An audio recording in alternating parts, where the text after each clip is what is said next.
네, 시편 24편 3절부터 6절까지의 말씀을 우리가 한 목소리로 읽겠습니다. 3절입니다.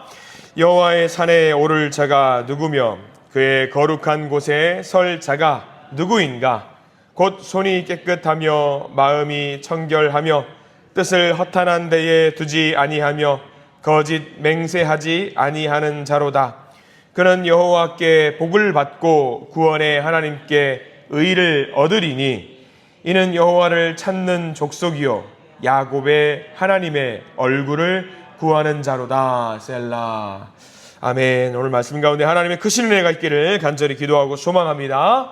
우리 기도하는 마음으로 고백합니다. 하나님의 은혜가 지금 저에게 임하기를 기도합니다. 아멘. 옆 사람 축복하면서 하나님의 은혜가 지금 여러분에게 임하기를 기도합니다. 아멘. 복된 은혜가 넘치는 복된 하루 되시길 간절히 소망합니다. 우리가 시편 24편 시편을 통해서 우리는 계속해서 하나님께 복을 받는 것, 하나님의 의인이 될 수 있는 것에 대한 다윗의 고백을 보고 있습니다. 어떻게 하면 복을 누릴 수 있는가? 어떻게 하면 의로운 자가 될 수 있는가? 그리고 복과 의를 얻은 자들은 무엇을 누릴 수 있는 것인가? 다윗의 입을 통해서 그 고백의 말을 우리가 알게 되거든요. 우리가 먼저 오늘 24편 말씀도 계속해서 그 연장선상 속에 있는 말씀인데요. 먼저 우리가 3절과 4절 말씀을 읽어보았습니다. 3절은요 질문이고 4절은 대답입니다.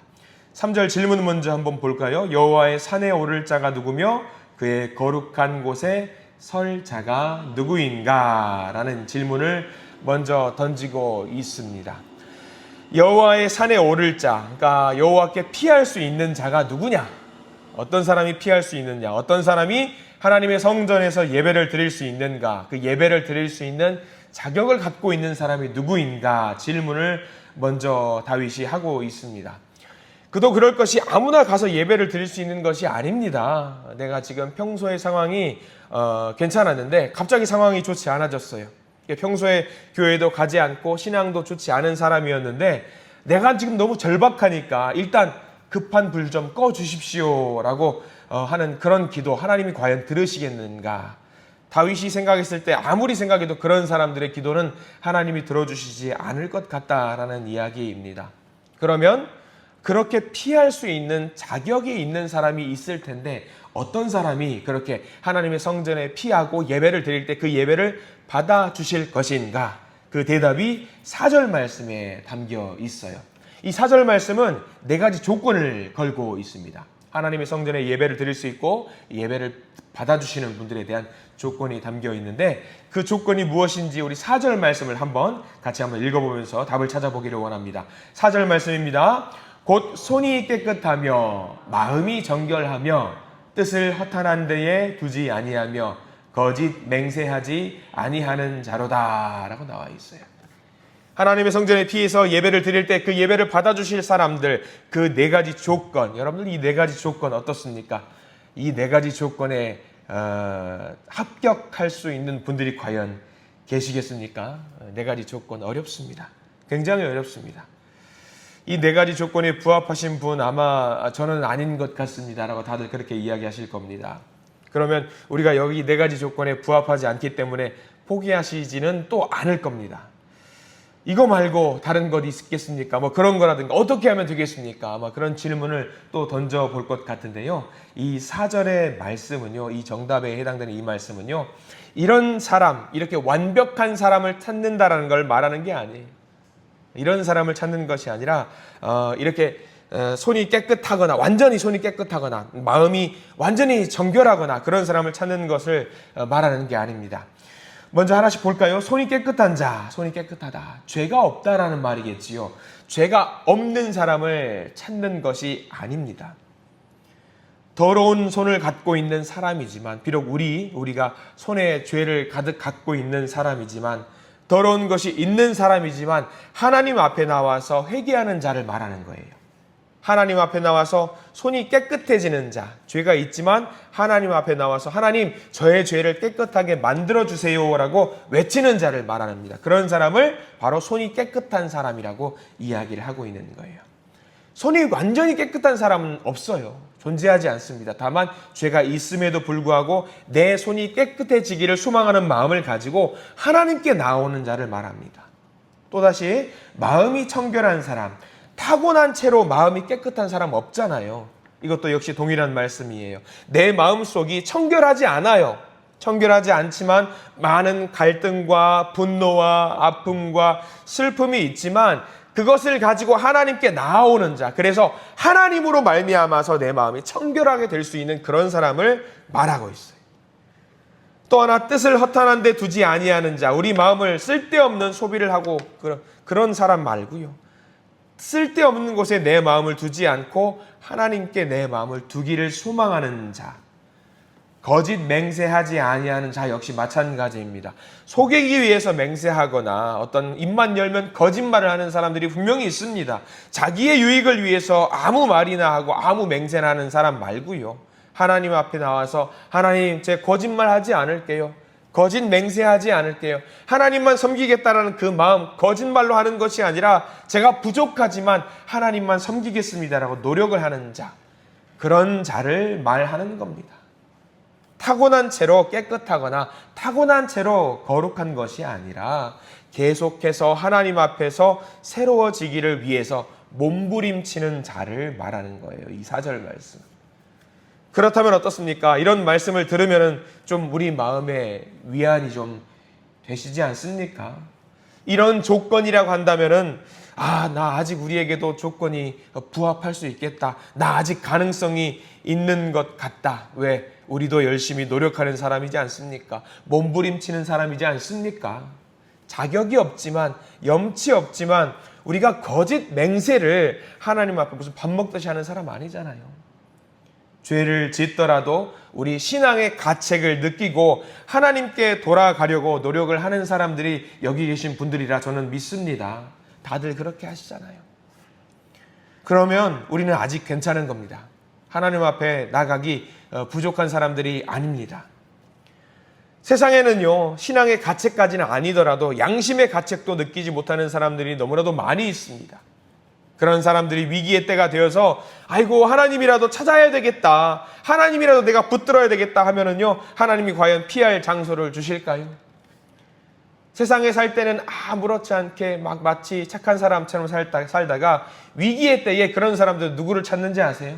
하나님뿐만 아니라 다 찾아요. 맹자, 석가모니 다 찾아요. 그런데 우리는 그런 사람들이 아니에요. 우리는 하나님이라도 찾아야 되겠다가 아니라 하나님만 찾아야 되겠다. 늘 찾는 것처럼, 몸부림치는 것처럼 하나님만을 찾아야 되겠다라고 고백하는 사람들이 저와 여러분들 아니겠습니까? 그러면 우리는 하나님의 성전에 나아가게 자격이 충분한 사람들입니다. 이 시편 24편을 작성했던, 노래를 했던 다윗 보십시오. 다윗이 태어날 때부터 깨끗한 사람 아니었어요. 태어날 때부터 바른 사람이거나 태어날 때부터 착한 사람, 마음이 청결한 사람 아니었습니다. 그렇게 성실했기 때문에 하나님이 다윗을 받아주신 게 아닙니다. 그 역시 죄를 지었던 사람입니다. 다만 다윗이 했던 것은 뭔지 아시지요? 하나님 앞에서 발악했어요. 몸부림쳤어요. 죄를 지었지만 이 죄를 회개하려고, 이 죄를 용서받으려고 하나님 앞에 발악했던 사람이 다윗입니다. 그렇게 발악하니까 하나님이 어떻게 해요? 그렇게 몸부림치니까 하나님이 다윗을 어떻게 해요? 받아주셨잖아요. 내 마음에 합한 사람이라고 받아주셨잖아요. 그래서 다윗을 하나님의 성전으로 피할 수 있게 해주셨고요. 다윗의 삶을 통해서, 온 삶을 통해서 내 마음에 합한 사람이라고, 내가 이 다윗의 예배는, 다윗의 기도는 꼭 받겠다라고 하나님이 응답해 주신 거 아니겠습니까? 다윗의 신앙의 간증이 그런 의미에서 참으로 고맙습니다. 이렇게 기도하니까, 이렇게 하나님 앞에 나아가니까 하나님이 봐주시더라. 여기까지 이렇게 하니까 받아주시더라. 한 손을 잡아줬어요. 그러면 우리도 다윗만큼 기도할 수 있는 사람들 아니겠습니까?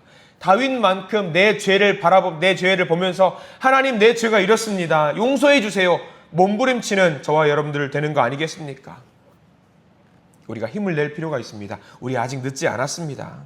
그러면 이렇게 몸부림치는 사람들, 이렇게 발악하는 사람들은 어떻게 되는 것인가? 5절과 6절 말씀, 이 말씀이 시편 전체 말씀의 요약이라고 해도 과언이 아닐 겁니다. 5절과 6절 말씀은요, 우리가 밑줄을 좀 그어가면서 읽어볼 필요가 있어요. 5절과 6절 말씀을 같이 한번 읽어봅니다. 5절입니다.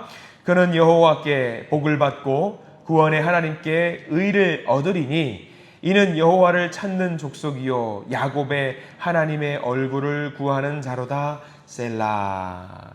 그렇습니다. 다윗처럼 하나님 앞에 나와서 회개하는 자, 새로워지기를 원하는 자에게는 두 가지 은혜가 임하는데 복과 의입니다. 복과 의. 다윗이 그토록 소망했던 복과 의. 이렇게 몸부림치는 자에게는 하나님께서 무엇을 주신다고요? 복과 의. 복과 의를 주신다. 6절은 요약이잖아요. 앞에 몸부림치는 사람들이 어떤 행동을 하는지. 6절도 중요하죠. 6절은 특별히 밑줄을 그으셨겠지만 두 가지 항목이 있어요. 첫 번째는 여호와를 찾는 족속, 여기에다가 또 다른 별표를 좀 해두시기 바라고요. 또 하나 뒤에 나옵니다. 야곱의 하나님의 얼굴을 구하는 자, 여기에도 표시를 좀 해두시기 바랍니다. 이 두 가지 표현이 왜 중요하냐? 여호와를 찾는 족속, 어떤 사람이냐면 그냥 한번 찾고 마는 것이 아니에요. 한 번 찾고 아유 나에게 응답을 안 해주시나 보다 하고 그냥 뒤로 돌아서는 것이 아니라 쉬지 않고 찾는 거예요. 쉬지 않고 찾는 거예요. 세상 사람들은 돈과 명예를 찾잖아요. 그런데 우리는 그런 것이 아니잖아요. 여호와 하나님을 찾는데 찾는다고 안 보이고 찾는다고 응답이 없다라고 좌절하는 것이 아니라 쉬지 않고 끊임없이 찾는 자, 그런 자를 하나님은 응답하신다라는 거죠. 마찬가지로 하나님의 얼굴을 구하는 자, 간청한다라는 말이거든요. 내 바람을 들어달라고, 문을 열어달라고 간절하게 소리를 질러요. 근데 문이 안 열려요. 그러면 들어줄 때까지 문을 쾅쾅거리면서 하나님의 얼굴을 구하는 자, 문을 열고 하나님의 얼굴을 나에게 보여주십시오라고 간청하는 자. 시편 24편 5절과 6절의 은혜는 참으로 중요합니다. 이 시편의 전체의 핵심이거든요. 여호와께 피하는 복, 하나님을 간절히 찾고 구하는 거죠. 그리고 구하는 자에게 반드시 하나님께서 주신다라는 선포, 이 5절과 6절의 은혜가 저와 여러분들의 있기를 간절히 축원합니다. 하나님의 얼굴을 보여주는 은혜, 하나님이 응답해 주시는 그 은혜가 우리에게 있기를 간절히 소망합니다. 그래서 그렇게 하나님께 온전히 찾고 나의 모든 것을 내려놓고 하나님 저는 죄인입니다. 하나님 항복합니다. 순종하겠습니다. 그렇게 하나님께 나아가는 자에게 어떤 복이 있느냐? 7절 말씀까지 함께 우리가 넘어가야 될 것 같아요. 7절 말씀은 우리가 흔히 찬양으로도 많이 부르는 그 가사가 담겨있는 말씀이에요. 7절 말씀 같이 한번 읽어보겠습니다. 문들아 너희 머리를 들지어다. 영원한 문들아 들릴지어다. 영광의 왕이 들어가시리로다. 이 표현 너무나도 유명한 표현입니다.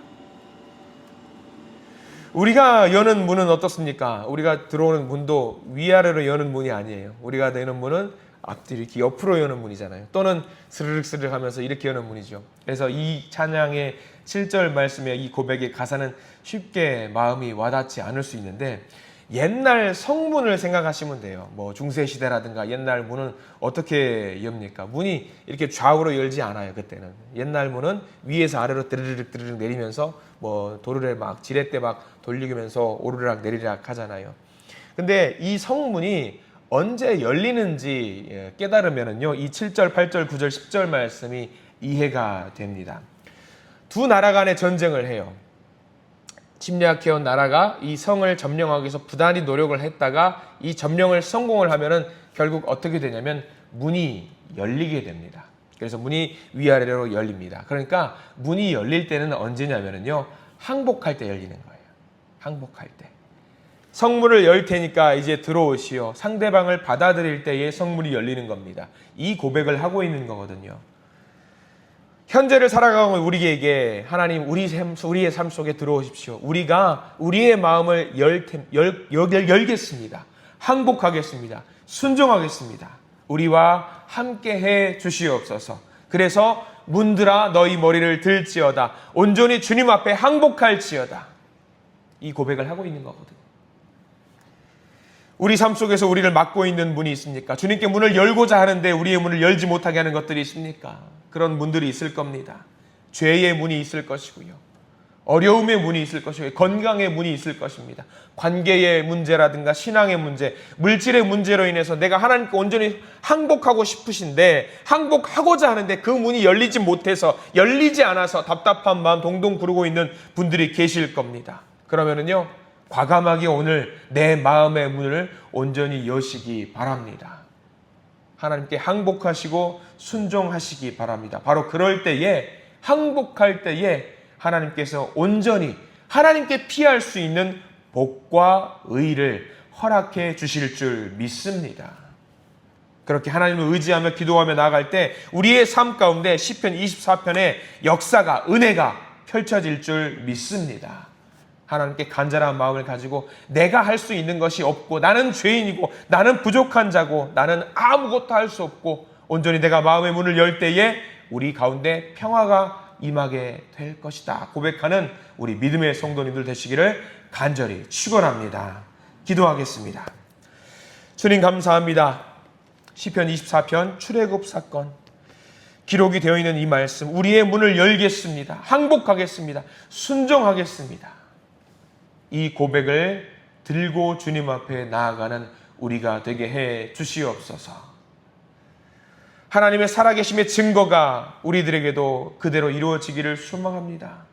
우리들이 온전히 하나님께 항복할 때, 순종할 때 우리의 삶을 변화시켜 주시는 놀라운 역사가 있다라는 것을 다윗을 통해 알게 됩니다. 우리가 진정으로 주님 앞에 우리의 머리를 들기를 소망합니다. 우리의 영원한 문들 주님 앞에 들기를 원합니다.